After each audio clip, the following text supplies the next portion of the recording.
কমপ্লেক্সিটির ব্যাপারে আমার মনে হয় নতুন করে বলার কিছু নাই। আমরা সবাই ইন্ডিভিজুয়ালিও কোনো না কোনো জীবনের কোনো না কোনো সময়ে কোনো চ্যালেঞ্জ ফেস করে এসেছি। তো সেটারই একটা ভার্সন আমাদের ব্যবসায়ীরাও ফেস করে। তো সেটাকে আমরা যদি একটু ইমপ্রুভ করতে পারি তাহলে অবভিয়াসলি আমাদের ইনভেস্টমেন্ট ক্লাইমেটে একটা সিগনিফিকেন্ট ইমপ্রুভমেন্ট হবে। তো অনেক সময় সবাই বিদাকে নিয়ে একটা কমপ্লেন করে যে আমরা খালি বিদেশি বিনিয়োগকারীদের নিয়ে কথাবার্তা বলি, দেশি বিনিয়োগকারীদের কষ্টটার কথা চিন্তা করি না।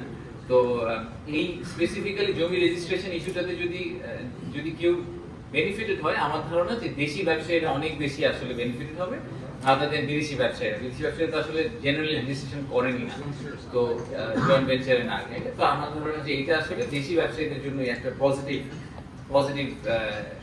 আউটপুট হিসেবে কাজ করবে। তো আমরা একটু আগে যেটা নিয়ে কথা বলছিলাম যে যতদিন পর্যন্ত আসলে আমরা ওই অল্টারনেটিভ রাস্তাগুলোকে বন্ধ না করব, ম্যানুয়াল সার্ভিসটাকে বন্ধ না করব, ততদিন পর্যন্ত ডিজিটাল সার্ভিসটাকে ফুল ইউটিলাইজেশন আসলে করা হবে না। তো আমরা পাইলট বেসিসে শুরু করলাম, বাট আসলে আমাদের কিন্তু টার্গেট থাকতে হবে যে আমরা পুরোপুরি ম্যানুয়াল সার্ভিস বন্ধ করে দেবো।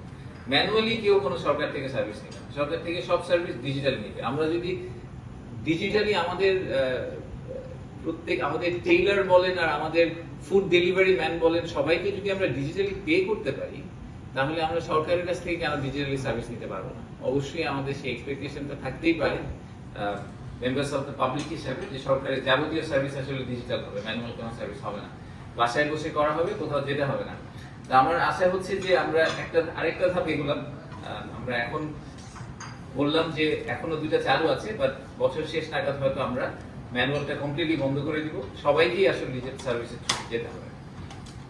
একটু আগে একটা প্রশ্ন এসেছিল, সেটার ব্যাপারেও আমরা এমনিতেই আমি আসলে ভেবেছিলাম বলবো যে আমাদের আসলে একটা শক্ত ইচ্ছা আছে যে ঠিক যেভাবে নাগরিক সেবার মতো করে একটা জিনিসকে চালু করা হয়েছে, আমরা ব্যবসায়ীদের জন্য আসলে একটা সিঙ্গুলার পোর্টাল নিয়ে কথা বলতে চাই।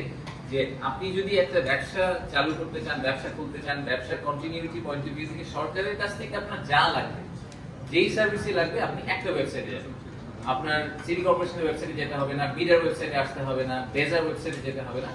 যা সার্ভিস লাগবে আপনি একটা সিঙ্গেল ওয়েবসাইটে যাবেন, এবং সেটা কাউকে ওন করা দরকার নেই। আমাদের একটা যেটা বড় চ্যালেঞ্জ এখন হয়েছে যে 5টা ইনভেস্টমেন্ট প্রমোশন এজেন্সি হওয়ার কারণে তারা প্রত্যেকে আবার নিজেদের একটা পেরিফেরিতে অপারেট করতে চান, ওখান থেকে বের হতে চান না।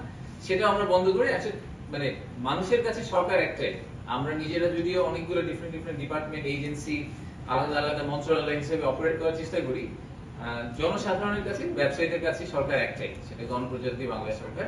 তো আমাদেরকে ওইরকম একটা আসলে প্ল্যাটফর্ম তাদেরকে দিতে হবে যে তারা আমাদের সাথে একটা প্ল্যাটফর্মে ইন্টারঅ্যাক্ট করতে পারে। তো সেটা আমরা করার চেষ্টা করছি। এই বছরের শেষের নাগাদ আপনার কিছু মেটেরিয়াল ইমপ্রুভমেন্ট দেখতে হবে, তখন আমরা আবার হয়তো একটা সংবাদ সম্মেলন করে